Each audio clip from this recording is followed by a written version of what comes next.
बिस्मिल्लाहिर्रहमानिर्रहीम। अस्सलाम वालेकुम दोस्तों, आज की वीडियो में हम अयूबी सीरीज़ सीज़न 2 के एपिसोड 40 के हवाले से बात करेंगे। आज हम बात करेंगे सलाहुद्दीन को मिस्र में मज़ीद किन मुश्किलात का सामना करना पड़ सकता है, शम्सा खातून के हवाले से कि क्या वो आगे जाकर मुसलमान होंगी या नहीं, सीरीज़ में शामिल होने वाले नए किरदारों के बारे में। इसके अलावा इतनी अच्छी स्टोरी होने के बावजूद सीज़न 2 की रेटिंग कम क्यों है और सलाहुद्दीन की एपिसोड 40 अगले हफ्ते क्यों नहीं आ रही। इन सारी चीज़ों के बारे में जानने के लिए वीडियो को एंड तक लाजमी देखिएगा और चैनल को सब्सक्राइब करना मत भूलिएगा। नाज़रीन, जैसा कि पिछली किस्त में हमने नूरुद्दीन और सलाहुद्दीन के दरमियान थोड़े इख्तलाफात देखे, आगे जाकर मज़ीद इख्तलाफात बढ़ेंगे। ये मामलात का ख़राब होना तारीख से हटकर नहीं है, बल्कि ये तारीख का हिस्सा है। सलाहुद्दीन और नूरुद्दीन के दरमियान कुछ वक्त मामलात ख़राब रहे थे, मगर कुछ अरसे में वो इख्तलाफात ख़त्म हो गए थे। इसके अलावा नाज़रीन, सलाहुद्दीन के तख्त संभालने के बाद हर चीज़ बेहतर होना शुरू हो गई है। सलाहुद्दीन रहमदिल होने के साथ साथ इंसाफ पसंद भी बहुत थे, जिसकी वजह से सिर्फ मुसलमान ही नहीं, दूसरे मज़ाहब के लोग भी आपको बहुत पसंद करते थे।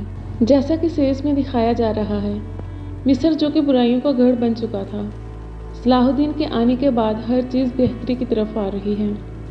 सलाहुद्दीन हर चीज़ को इंसाफ के तकाज़ों पर चला रहे हैं। ये सब देखने लायक है, जिसमें मेला को रिहा करना, हालांकि सलाहुद्दीन को नूरुद्दीन के खिलाफ खड़ा होना पड़ा, गुलामों को जुल्म से रिहा करवाना और जागीरदारों से कहना कि जो भी मिस्र में इंसाफ को दबाने की कोशिश करेगा वो वज़ीर सलाहुद्दीन को पूरे जलाल और गज़ब के साथ अपने सामने पाएगा। लौट गए और शातिलौन और मजबूत हो गए हैं। सारे इख्तियारात इनके हाथों में आने की वजह से मुसलमानों को काफ़ी नुकसान होगा।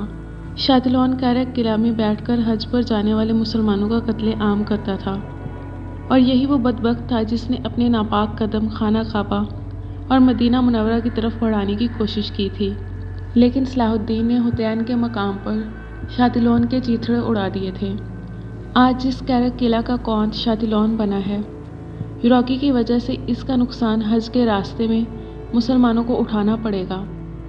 इसके अलावा नाज़रीन, सलाहुद्दीन अयूबी में मलका खातून का किरदार अदा करने वाली अदाकारा ने सलाहुद्दीन अयूबी सीरीज़ को अलविदा कह दिया है। ये न्यूज़ ऑफिशियली अदाकारा ने खुद दी है। इनका किरदार पहले सीज़न के स्क्रिप्ट राइटर ने ऐड किया था, जो कि अब सलाहुद्दीन में किसी काम की नहीं है। एमरे कॉनी की सीरीज़ में औरतों की साजिशों वाली सीज़न ना होने के बराबर होते हैं। इसके अलावा नाज़रीन, तुर्की के बड़े अदाकारों में से एक बेहतरीन पर्सनैलिटी के मालिक अदाकार बैरिस बेक्तास ने ऑफिशियली सलाहुद्दीन अयूबी सीरीज़ के दूसरे सीज़न को ज्वाइन कर लिया है। अदाकार सीरीज़ में सलाहुद्दीन के भाई का रोल प्ले करेगा।